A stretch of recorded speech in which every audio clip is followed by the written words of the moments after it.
Hello everybody, my name is Ricardo Espaillat and welcome to my economics lecture series wherein we tackle the book Man, Economy and State by the great economist Mary Rothbard. Now before diving into this section, let's first talk about what we talked about last section very briefly, a summary. And of course, if you want to get into a little bit more detail of what I talked about last video, you can definitely check it out. But let's just do a quick summary. Last video we went to the further implications of the means, and we realized that there are original factors of production and produced factors of production, and that means are called goods. They're consumer goods and they're producer goods, and then the consumer goods are called goods of the first order, and producer goods are called good of the higher order. And we've talked about the different stages that are involved in production. And we realized that all produced factors of production originally must derive themselves from land and labor, and a bunch of other implications that I recommend that if you don't think you have handled them well, to watch the previous video. The previous video is like filled with a bunch of terminology and introduction to a bunch of new terms. But the good thing is that this video, trust me, it'll be a lot easier to digest, because we'll be talking about time. And time is something that we're very used to. Like I've said a million times in these videos, time is omnipresent in all human action. So therefore we're used to the concept of time, and implicitly we understand the implications that we will talk about today. So we're going to talk about the further implications of time. The logical implications of time. Now, as I stated, time is omnipresent in all human action. And time is a means that must be economized.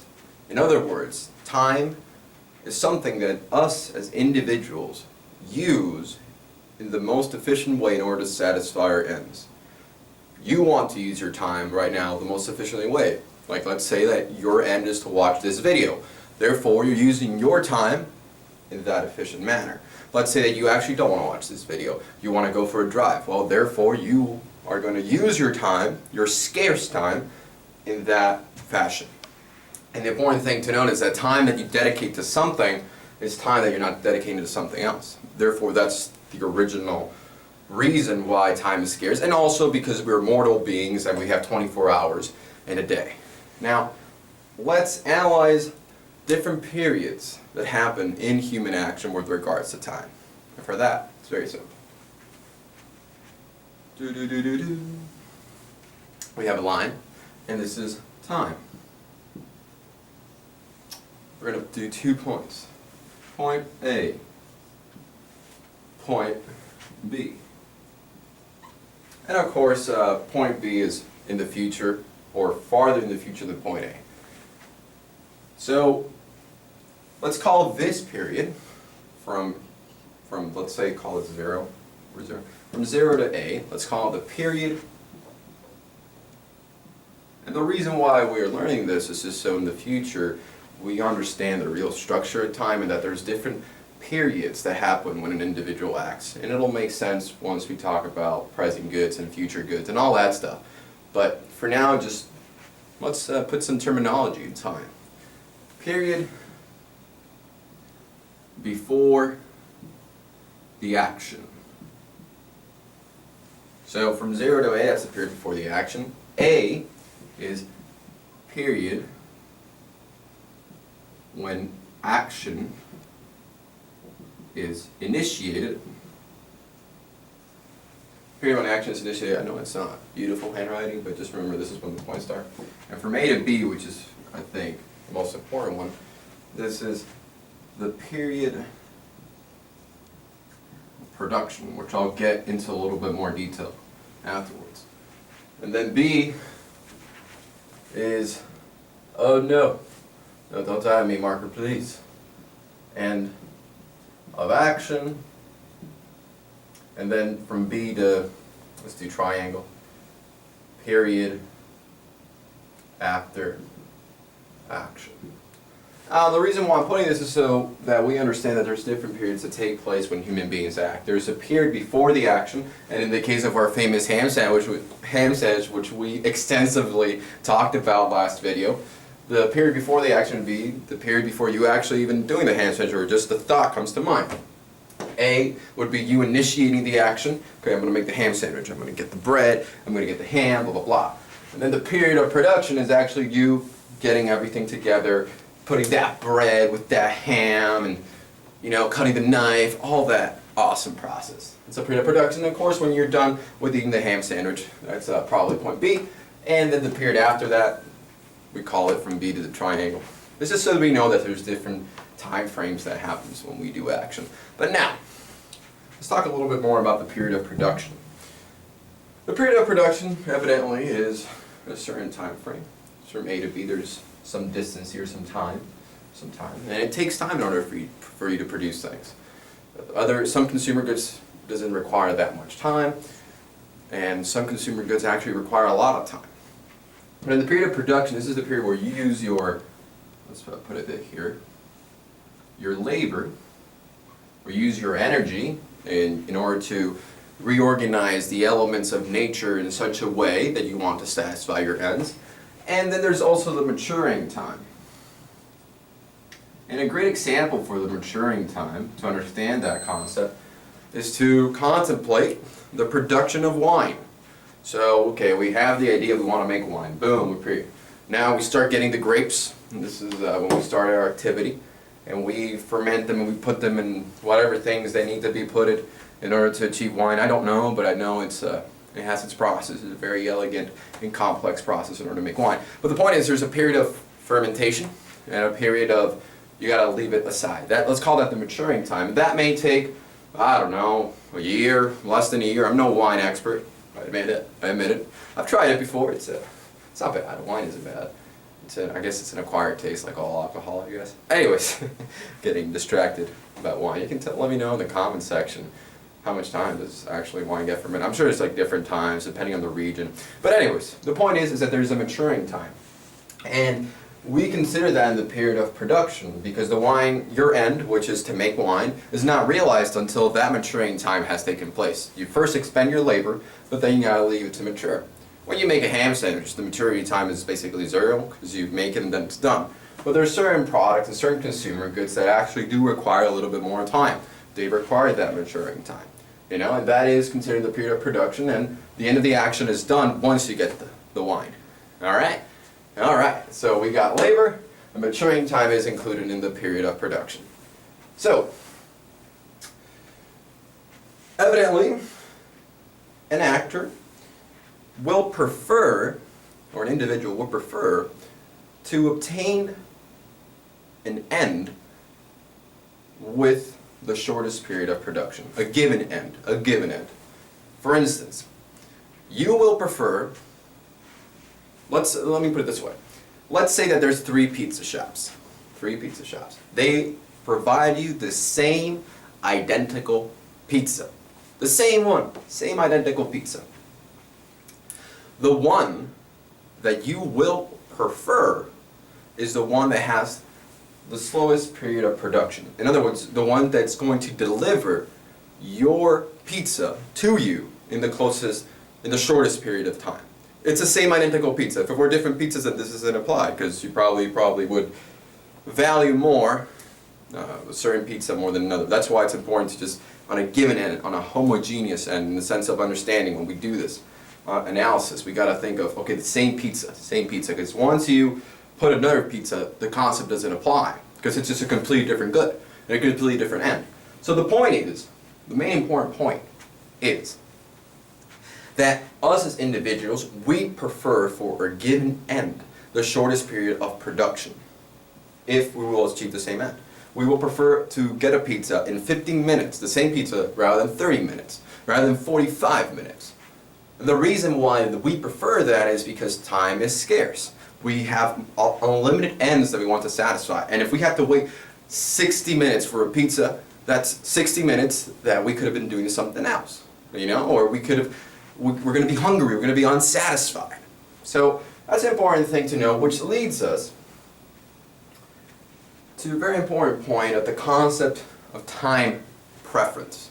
It's a universal fact, time preference. What is time preference? It is basically the notion that us individuals prefer the satisfaction of our ends now rather than later. We want things to be obtained as quickly as possible because we implicitly understand that our time is scarce. We got 24 hours in a day and we're mortal beings, but also we understand that time that we dedicate to something is time that we're not dedicating to something else.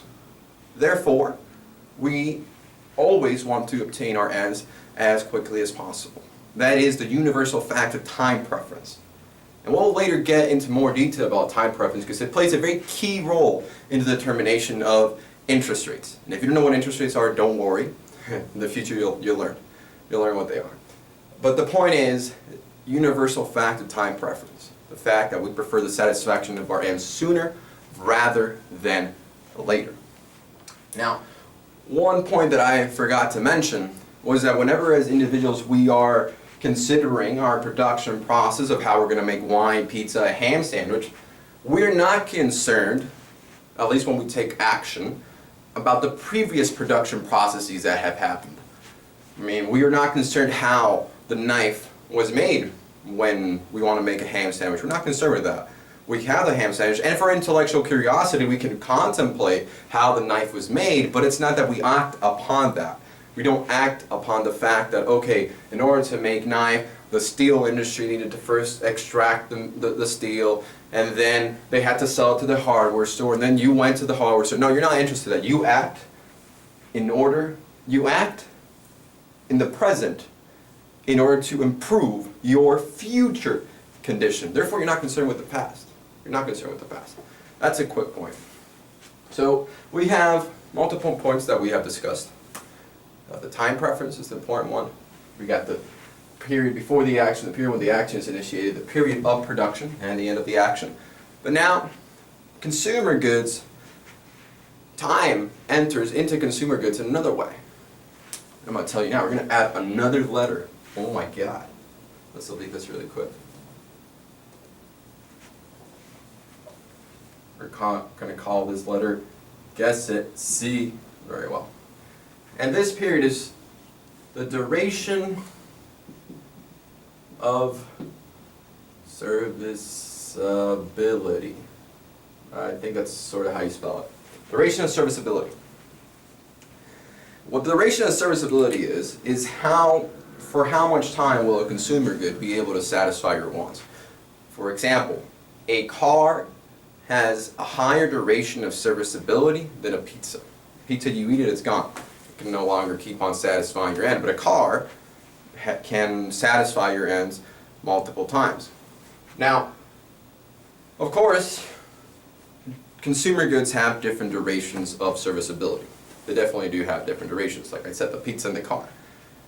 But if you had two identical cars and your car broker tells you, look, this one is going to last you 15 years and this other one is going to last you 10 years, you will evidently, if they're the same price, assuming that, you will evidently prefer the one that gives you the most durability, which would be the 15-year one.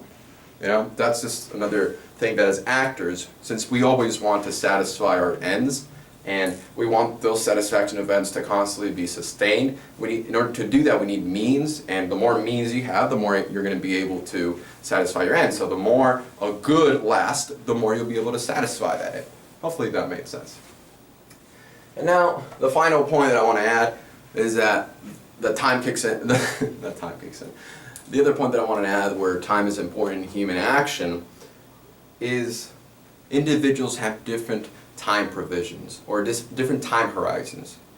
And what I mean by time horizons is that they have different periods of provision. They act or plan differently in accordance with time. There's individuals who just act in order to survive the next day, day-to-day basis. But then there's also individuals who actually plan for the future.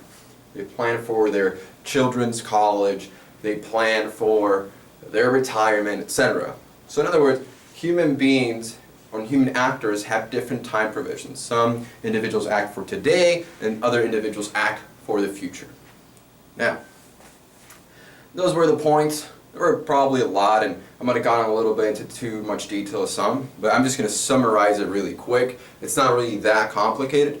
Number one, whenever we do production, or we want to obtain our end, there's a period of production between the satisfaction of our end and us starting in order to obtain that end.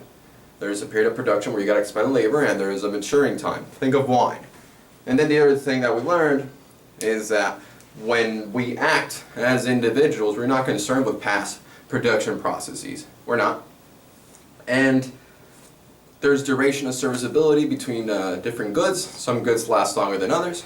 And the most important thing that I want you to get out of this, the diagram per se, yes, it's important, it's good for illustrative purposes, but it's not something that you're going to be like, oh, I need to know this because it's vital.